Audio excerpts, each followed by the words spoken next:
Okay. So let's go to Fernando. He is on line 4.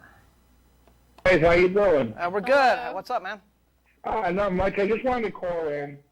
I think of the Bible, I'm an atheist, by the way, but I think of the Bible as, let's take, in 2,000 years, if there was no pictures or TV or anything like that, and we took the stories from, like, our movies and our comics and just had them all written down, people may believe that there was a guy who used to spin webs and fly around the city, or, you know, a guy who dressed up as a bat, and they would probably say, yeah, there's plenty of eyewitness testimony to it.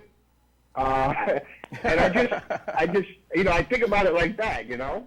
Well, yeah, there is a similarity there, isn't it? I mean, when you hear Christians say, well, you know, well, there are 500 eyewitnesses to with the loaves and fishes thing, it's like, well, where are they? Well, they're in the Bible. See, it's right here in the same text. It'd be nice to hear some of their own actual accounts, but curiously, those don't exist. You could say exactly the same thing about a Spider-Man comic, right? I mean, there's Spider-Man swinging over Times Square on his web, and look at all the eyewitnesses drawn there at the bottom of the panel. Can't you see them? So obviously, there is, you know, this is a supported account of an actual historical event in New York City. I don't know. I'd like to think that the future will be full of slightly more rational, secular archaeologists who won't be quite that dumb, but who knows? I mean, who might be out there? Along the same lines of what you're getting at, though, I mean, we used to do a gaming night kind of regularly, and there's a really wonderful board game we used to play involving ancient Egyptian gods. And, you know, just fascinating to me how these gods were worshipped for much, much longer than the Christian God has even been known, right? I think 4,500 years, right. 5,000 years for some of the Egyptian pantheon. Very devoutly worshipped. These were quite serious beliefs. And now they're characters in a board game. Yeah. Right? And so, you know, in the year 5000, will people be sitting around playing Jesus board games or whatever the far future equivalent is, where, you know, Yahweh is, you know, doing whatever, you know, you got to do whatever you have to do to score the points, and then maybe you get to be super Jesus when you get to so many points or whatever. Yeah, you know, so ultimately I think it will come around that way. Yeah, why not? I mean, why wouldn't it? Right. Just one quick thing, and then I'm going to hang up and let you guys get to the next caller. All right. I stopped believing in Santa at a very young age. It did not mean that something happened to me. Yeah.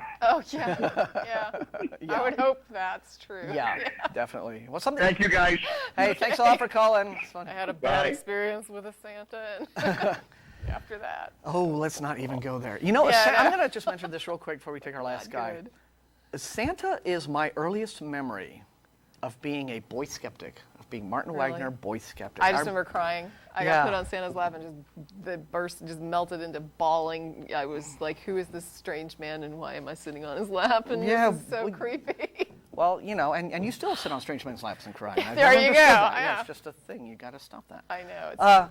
But I remember being at a department store Santa, and I asked him about his sleigh and his reindeer.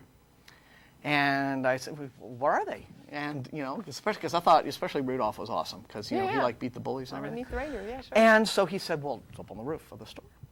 And I was like, okay, Mom and Dad, we're going to the roof of the frickin' store. Yeah. And they humored me a little bit, like we took the elevator up to the top floor and there was like, well, I guess there's no real way to get up onto the roof from here, so let's go.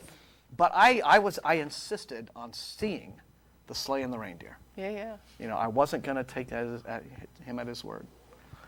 So there you go. That was my first skeptical adventure. There you go, yeah. And it led to me being here. How do you know? That's